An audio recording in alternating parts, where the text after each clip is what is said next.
7 April থেকে দুভাগ হয়ে যাচ্ছে বর্ধমান। পশ্চিম পেল কয়লা খনি শিল্পাঞ্চল, পূর্ব দিক থেকে গেল শস্য ভাণ্ডার, সীতাভোগ, মিহিদানা। 4 মহকুমা 17টি থানা নিয়ে তৈরি হচ্ছে পূর্ব বর্ধমান।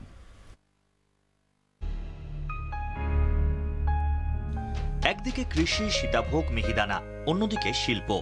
একদিকে রাজ্যের শস্যগোলা, অন্যদিকে কয়লা খনি, চিমনির ধোঁয়া, রুখু টিলা। 7 তারিখ থেকে ভৌগোলিক চরিত্র অনুযায়ী মোটামুটি এভাবেই ভাগ হয়ে যাচ্ছে বর্ধমান। গ্রামীণ বা কৃষি এলাকা কালনা, কাটোয়া ও সদর বর্ধমান নিয়ে তৈরি হচ্ছে পূর্ব বর্ধমান। দুর্গাপুর, আসানসোল শিল্পাঞ্চল পড়েছে পশ্চিম বর্ধমানে। শিল্প অঞ্চলটা সবই চলে যাচ্ছে পশ্চিম বর্ধমানে, আর শুধুমাত্র পূর্ব বর্ধমান থেকে যাচ্ছে কৃষি প্রধান জায়গা। ইতিহাসের শহর এই বর্ধমান। ঐতিহাসিকরা বলেন, মহাবীর যখন বর্ধমানের রাঢ় অঞ্চল পরিক্রমা করেন, সেই সময় বর্ধমানের রাজার সঙ্গে মহাবীরের পরিচয় হয়। ঘনিষ্ঠতা বাড়ে দুই সম্পর্কের। মহাবীরের অপর নাম ছিল বর্ধমান। সেই সূত্র ধরেই তৎকালীন রাজা এই জনপদের নাম রাখেন বর্ধমান। ভাষাবিদ সুকুমার সেনের লেখায় দেখা যায়, বন্যার জন্য বড়রা গ্রাম ধীরে ধীরে দামোদর ছেড়ে সরে আসতে থাকে। সেখানেই বেড়ে ওঠে এই শহর। বড়রা গ্রাম থেকেই জনপদের পরে নাম হয় বর্ধমান। ইতিহাস ঘাঁটলে দেখা যায়, হর্ষবর্ধনের শিলালিপি এবং মুর্শিদ কুলি খাঁয়ের বিবরণেও প্রাচীন এই জনপদের নাম মেলে।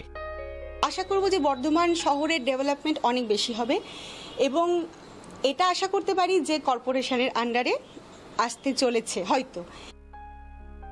ভাগাভাগির পর পূর্ব বর্ধমানের ঝুলিতে থাকলো 4টি মহকুমা। থানার সংখ্যা 17।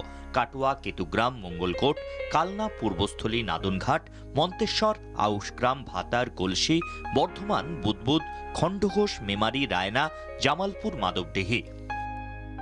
যা প্রস্তুতি নেওয়ার দরকার ছিল, প্লাস এমন জিনিসকে দুটোই জেলা, মেনলি তো নতুন জেলা যা হচ্ছে তার ভাগ এখানে যে পূর্ব বর্ধমান হচ্ছে, দুটোই জেলা ভালোভাবে ফাংশন করুক।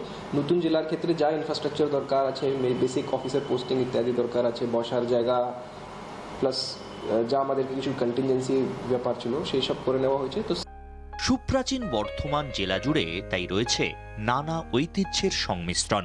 দুভাগে ভাঙলেও উন্নয়নের নতুন এই পথ চলা নতুন দিশা দেখাবে দুই জেলাকে, এমনটাই বিশ্বাস বাসিন্দাদের।